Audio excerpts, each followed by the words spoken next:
So like I alluded to earlier, a lot of what I consider to be the left-hand turns that kind of are causing trouble. I say in the modern RV community, but really a lot of this, as you would see on the chart, the splintering and, just necessary kind of divisions of things, I guess, even if you put it more kindly than that, were going on in the 90s. Like, these are all very old conversations that are still happening, and people still haven't come to grips with them. But as psi and now psionics and different, elements that are sort of being associated with remote viewing are coming into the NHI UAP conversation more and more in the last few years, a lot of this has just been kind of presented to folks who are like, what the hell was going on? Like, I didn't know any of this was going on. And this is all new to a whole new generation of people. But in some ways, it's like conversations that we've been having for 30 years. And like I was alluding to, the two biggest things that cause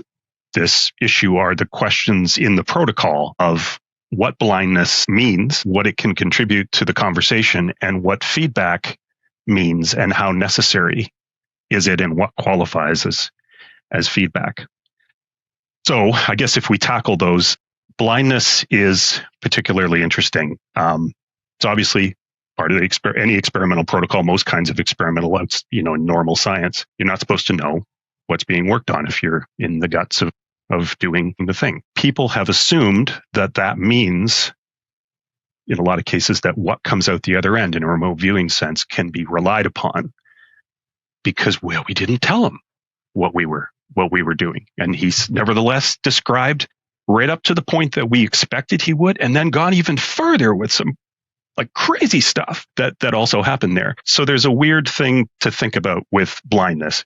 We are saying that a remote viewer, in theory, is capable of describing any location, anywhere in space-time, past, present, future, let's say. The world is, wide open, but they can't tell what's in that envelope over there. Mm-hmm. So the tasker sets up the thing, writes out their thing, and we are willing to say that the remote viewer can remote view the entire universe, but somehow we assume that they can't tell what's in the envelope. Now, certainly at a conscious level, they can't tell what's in the envelope. That's because remote viewing is done largely from an unconscious sort of level of the mind. All you're really blinding is your conscious mind to what's in the envelope. Your unconscious mind that is capable of looking at, the submarine facility in the USSR knows exactly what's in that envelope.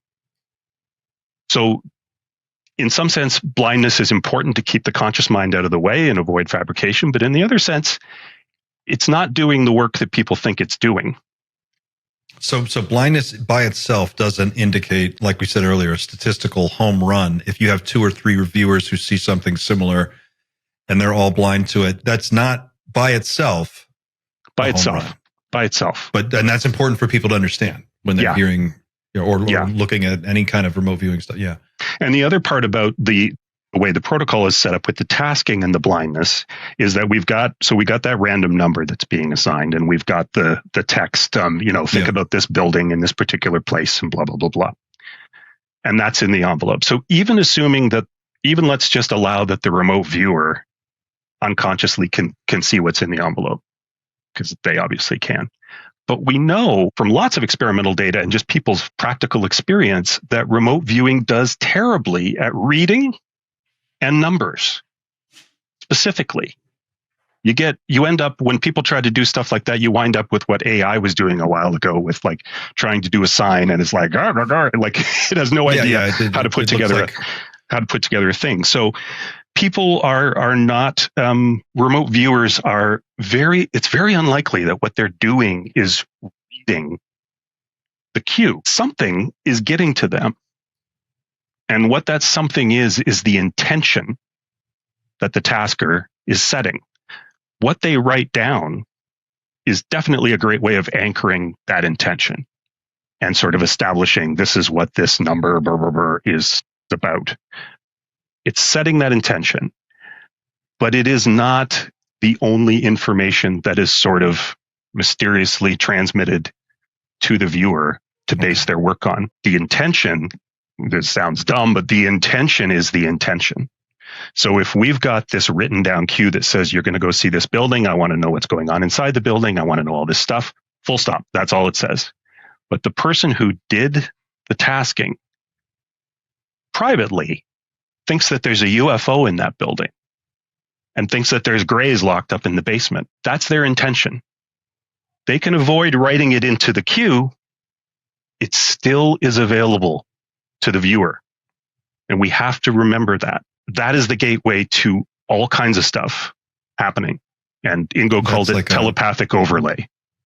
But you just compared it to AI, like almost like a hallucination, right? Like in a way.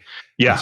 Your consciousness is picking up on information, but it can't determine which one is the clean break between, what the tasker thinks might be real and what actually is real. And like an old classic example of this would be that, like in the program, they would sometimes prank each other, apparently every so often, by giving somebody a Santa Claus target. So this would be the point, I guess, if people have young kids in the room, where they might want to pause the video and come back, give it a beat. That shouldn't work. Santa's not an objective reality. He's a cultural, psychic, giant, and we love him. And we better love him because, or else.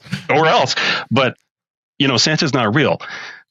But you can remove you, Santa. I tasked in my early days on the Yahoo thing. I asked a guy's permission to say, I said, I'm trying to figure out kind of an experimental thing about how remote viewing works. Is it okay if I just task you on something that might be, with just kind of experimental, and we'll see where it goes. And I gave this guy the blind tasking to talk about Santa and his activities in the summer. And he came back with a coherent story which basically sounded like a product development environment. I guess to me, it sounded like working on next year's stuff. And there's these guys around a table showing this one central figure who has an unusual suit, this thing that they're going to be rolling out the next year. And I thought, well, that's starting to sound like a little bit.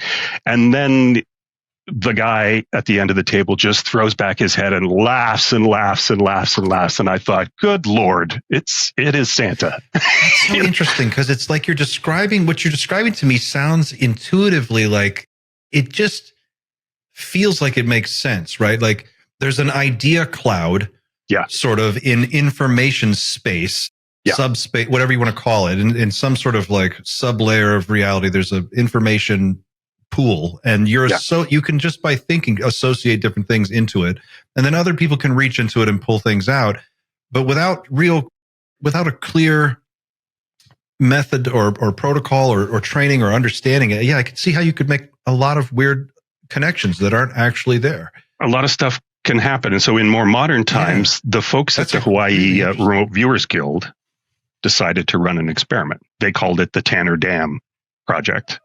And they basically recruited a group of remote viewers who were well-trained, knew what they were doing, multiple schools, multiple methods, not just theirs, had people tasked against this facility called the Tanner Dam, and people came back and they reported the dam and they reported the lake.